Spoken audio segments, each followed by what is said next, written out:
आज के क्लास में हम लोग शुरू करने जा रहे हैं अपने क्लास 6 के ज्योग्राफी में अपना सबसे लास्ट चैप्टर नंबर 8। चैप्टर का नाम है India, climate, vegetation and wild life. ये हमारे क्लास 6 के ज्योग्राफी के अंदर सबसे लास्ट चैप्टर होने वाला है, चैप्टर नंबर 8। इसके पहले हम लोगों ने अपने 7 अलग अलग प्रकार के चैप्टर्स को डिस्कस कर रखा है। चैप्टर नंबर 1, 2, 3, 4, 5, 6 और 7 तक हम लोग डिस्कस कर चुके हैं। आज की क्लास में हम लोग अपने इस चैप्टर के मतलब इस ज्योग्राफी के अंदर सबसे लास्ट चैप्टर को डिस्कस करेंगे। चैप्टर का नाम है India, climate, climate, vegetation and wild life. यानी कि चैप्टर में हम लोगों को 3 चीज़ों के बारे में पढ़ना है। इंडिया के क्लाइमेट के बारे में, इंडिया के वेजिटेशन का मतलब होगा कि इंडिया में पेड़ पौधे किस प्रकार के पाए जाते हैं, और लास्ट इंडिया के अंदर वाइल्ड लाइफ यानी कि इंडिया के अंदर जंगली जानवर किस प्रकार के पाए जाते हैं, क्या उनका कंडीशन है, किस प्रकार से वो लोग अपना लाइफ को जीते हैं, सब कुछ हम लोग अपने इस चैप्टर के अंदर डिस्कस करेंगे। तो 3 चीज़ों के बारे में हम लोगों को मेनली डिस्कस करना है अपने इस चैप्टर के अंदर, इंडिया के क्लाइमेट, इंडिया के वेजिटेशन और इंडिया के वाइल्ड लाइफ। तो क्लाइमेट का सिंपल सा मतलब हो गया कि यहाँ पे बरसात कितना होता है, ठंडा कितना पड़ता है, गर्मी कितना पड़ता है। फिर से वेजिटेशन का मतलब हो गया कि यहाँ का पेड़ पौधा का क्या हाल चाल है, जंगल वगैरह का। फिर उसके बाद हो गया हमारा वाइल्ड लाइफ यानी कि यहाँ पे जानवरों का क्या हाल चाल है। ये सब कुछ हम लोग डिस्कस करेंगे अपने इस चैप्टर के अंदर। आइए शुरू करते हैं अपना सबसे पहला टॉपिक का नाम है हमारा क्लाइमेट। तो शुरू करते हैं हम लोग अपना सबसे पहला टॉपिक क्लाइमेट। क्लाइमेट में लिखा हुआ है पहले क्लाइमेट का डेफिनेशन क्या है, देखो। The climate is about the average weather condition which have been measured over many years. मतलब क्लाइमेट जो है किसी भी जगह का लंबे समय तक रहने वाला कंडीशन को हम लोग कहते हैं क्लाइमेट। फॉर एग्जाम्पल आपको यदि मैं बताऊं, जैसे एंटार्क्टिका ऐसा जगह है जो कि हमेशा ठंडा रहता है, तो आप क्या बोलोगे वहाँ का क्लाइमेट कैसा है, कोल्ड क्लाइमेट है, यानी कि ठंडा क्लाइमेट है वहाँ का। उसी तरीके से आप बात करोगे सहारा डेजर्ट के बारे में। सहारा डेजर्ट कहाँ पड़ता है, अफ्रीका में पड़ता है। तो वहाँ का आप बोलोगे क्लाइमेट क्या है, तो वहाँ का क्लाइमेट कैसा है, हॉट क्लाइमेट है, यानी कि वहाँ पे गर्मी पड़ता है। तो क्लाइमेट का डेफिनेशन तो ये हो गया, लेकिन इसको समझना ज़्यादा जरूरी है। क्लाइमेट का सिंपल सा मतलब होता है कि किसी एक जगह पर लंबे समय तक कैसा माहौल रहता है, कैसा टेम्परेचर वहाँ पे रहता है, उसी को हम लोग कह देते हैं क्लाइमेट। जैसे एंटार्क्टिका में लंबे समय तक ठंडा रहता है तो वो हो गया हमारा cold climate.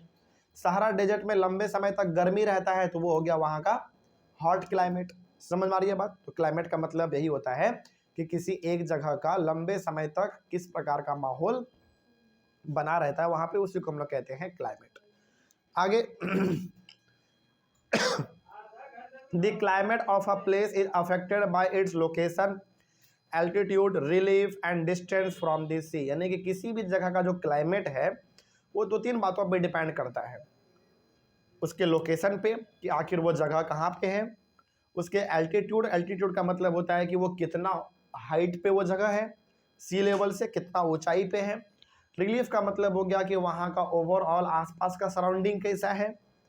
And distance from this सी, और वो जगह समुद्र से कितना दूर है। यानी कि लोकेशन, एल्टीट्यूड, रिलीफ और डिस्टेंस फ्रॉम दिस सी, यानी कि समुद्र से वो जगह कितना दूरी पे है। ये इन 4 बातों पे डिपेंड करता है कि किसी भी जगह का जो क्लाइमेट है वो कैसा होगा। ठीक ना, वहाँ का क्लाइमेट ठंडा वाला होगा या फिर वहाँ का क्लाइमेट गर्मी वाला होगा, इसी बातों पे डिपेंड करता है, इन्हीं 4 बातों पे डिपेंड करता है। आगे we experience regional differences in the climate of India. लेकिन यदि हम लोग बात करें इंडिया के क्लाइमेट का, तो इंडिया का क्लाइमेट थोड़ा सा अजीब है। कैसे अजीब है इंडिया का क्लाइमेट? इंडिया का क्लाइमेट ऐसा अजीब है कि इंडिया में कहीं पर एक टाइम पे गर्मी पड़ता है तो कहीं पर एक टाइम पे जाड़ा भी पड़ता है।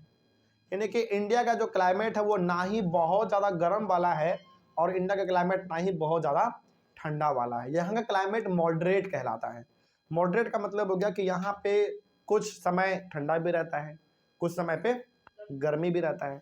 तो इंडिया का जो क्लाइमेट है वो ओवरऑल एक तरीके से मॉडरेट है, मतलब ना ही यहाँ पे बहुत ज़्यादा गर्मी पड़ता है, ना ही बहुत ज़्यादा ठंडा पड़ता है। आगे जैसे यहाँ पे एग्जाम्पल भी दिया गया, जैसे Jaisalmer and Bikaner in the desert of Rajasthan are very hot. India के अंदर एक स्टेट है, बहुत ही खूबसूरत सा स्टेट है राजस्थान। राजस्थान के अंदर जो 2 जगह है, एक जैसलमेर और दूसरा बीकानेर। जैसलमेर और बीकानेर में गर्मी खूब पड़ता है, खूब ज़्यादा पड़ता है।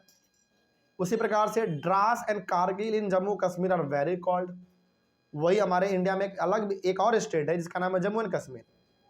इसके बारे में जब हम लोग बात करें तो यहाँ पे द्रास और कारगिल बहुत ठंडा वाला जगह है। मतलब इंडिया के अंदर ही दोनों चीज़ है, राजस्थान और जम्मू कश्मीर। लेकिन राजस्थान के अंदर जैसलमेर और बीकानेर में गर्मी खूब पड़ रहा है, वही जम्मू एंड कश्मीर में द्रास और कारगिल में ठंडा बहुत पड़ रहा है।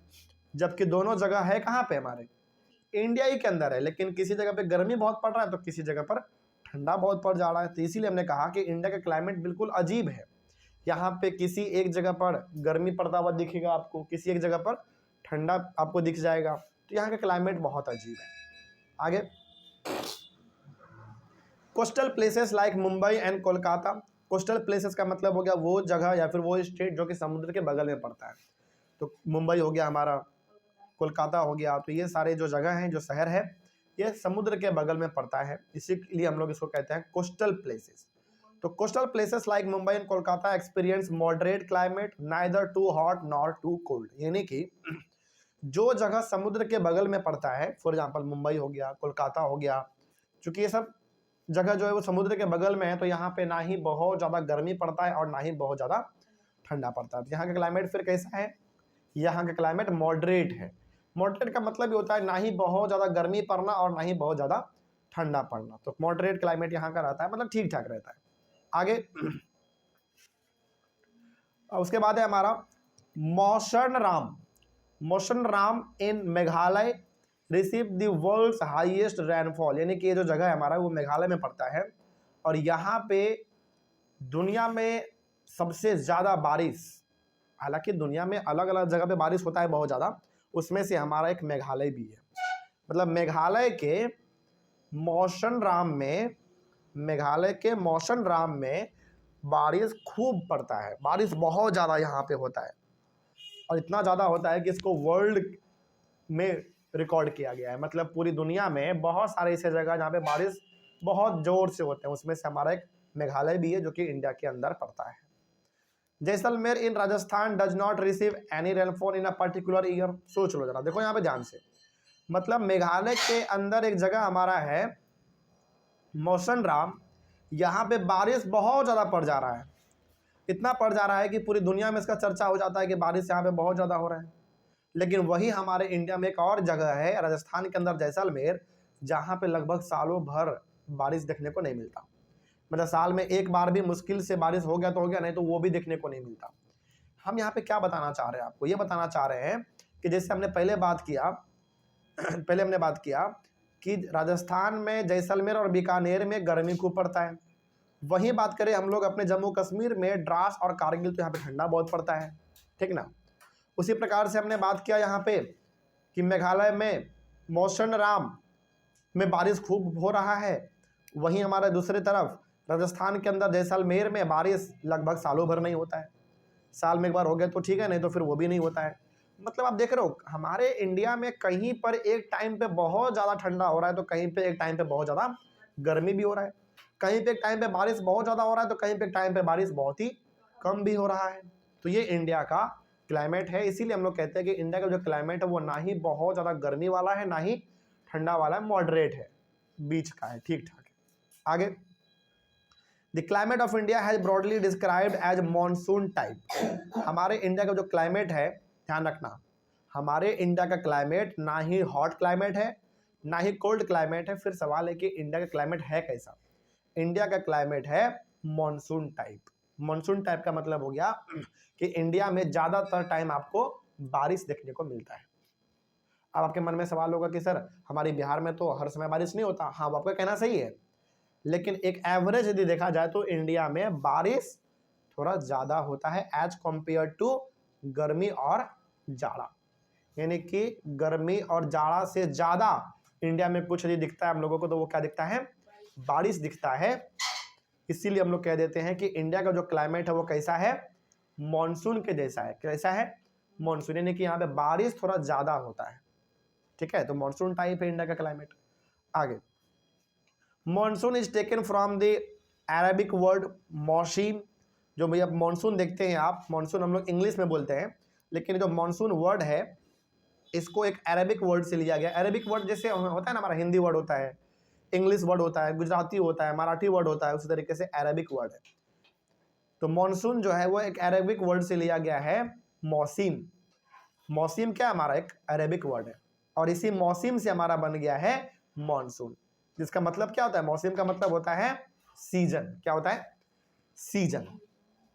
तो मॉनसून सीजन का मतलब हो गया वैसा सीजन जो कि बारिश वाला सीजन होता है, ठीक ना। तो ध्यान रखना है कि जो मॉनसून आप देख रहे हो वर्ड, ये अरेबिक वर्ड से लिया गया है। वो कौन सा वर्ड है हमारा? मौसिम। क्या है? मौसिम, जिसका मतलब क्या होता है मौसिम का? सीजन होता है। आगे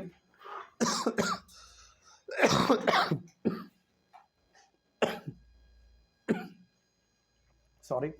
next, due to India's location in the tropical region, most of the rain is brought by monsoon winds। मतलब इंडिया का जो लोकेशन है ना, वर्ल्ड मैप में इंडिया का जो लोकेशन है वो ठीक ठाक जगह पे है, जिसके वजह से यहाँ पे जो बारिश होता है वो बारिश होता है मॉनसून विंड के वजह से। मतलब वो हवा, जो हवा बहता तो है लेकिन अपने साथ साथ वो हवा बादल को भी लेके चलता है। तो वो हवा जब इंडिया की ओर आता है तो इंडिया में कर देता है वो बारिश। इंडिया में इसीलिए बारिश ज्यादा देखने को मिलता है। आगे, good monsoon means adequate rain and a bountiful crop. अब देखो, मॉनसून भी दो प्रकार का होता है। मॉनसून का मतलब बारिश भी दो प्रकार का होता है। एक मॉनसून यानी कि एक बारिश होता है जिसको हम लोग कहते हैं गुड मॉनसून। गुड मॉनसून का मतलब हो गया कि अच्छा बारिश, और गुड मॉनसून का मतलब हो गया कि पानी अच्छा खासा आएगा बारिश के रूप में, और फसल उस समय क्या होगा? अच्छा होगा। और एक होता है बैड मॉनसून। बैड मॉनसून का मतलब हो गया कि बारिश बहुत, या तो बहुत ज्यादा हो गया, नहीं तो फिर बिल्कुल भी नहीं हुआ। ठीक है, वो हो गया हमारा बैड मॉनसून। और उस समय बताओ क्या फसल अच्छा होगा या खराब होगा? खराब होगा। तो इस समय इसको हम लोग कह देते हैं बैड मॉनसून। तो गुड मॉनसून का मतलब होगा कि बारिश भी ठीक ठाक होगा और फसल भी हमारा अच्छा होगा। और बैड मॉनसून का मतलब होगा कि बारिश या तो बहुत ज्यादा हो जाएगा या फिर बहुत कम हो जाएगा, और फसल भी हमारा क्या हो जाएगा? खराब हो जाएगा एक तरीके से। इसीलिए हम लोग इसको कह देते हैं बैड मॉनसून। आगे, agriculture in India is dependent on rain. देखो, हमारे इंडिया में आज भी ऐसे बहुत सारे लोग हैं जो कि मॉनसून के ऊपर डिपेंड रहते हैं कि भाई बारिश होगा तो हमारे खेत को पानी मिलेगा, बारिश नहीं होगा तो खेत को पानी नहीं मिलेगा। लेकिन इंडिया में आज जो है खेती मॉनसून पर डिपेंड होकर हम लोग नहीं करते हैं। हम लोग आज क्या करते हैं? नदी से पानी, उसमें मोटर लगाते हैं, नदी से पानी दे देते हैं अपने खेतों में। उसके बाद फिर तालाब से पानी दे देते हैं, कुएं से पानी दे देते हैं, बोरिंग होता है, बोरिंग से हम लोग पानी दे देते हैं अपने खेतों में, है कि नहीं। मतलब पहले के टाइम पे लोग जो है अपने खेतों में पानी डालने के लिए किस पे डिपेंड रहते थे? मॉनसून पे, बारिश पे, कि भाई बारिश होगा तो खेत को पानी अपने आप मिल जाएगा, बारिश नहीं होगा तो खेत को पानी फिर नहीं मिल पाएगा।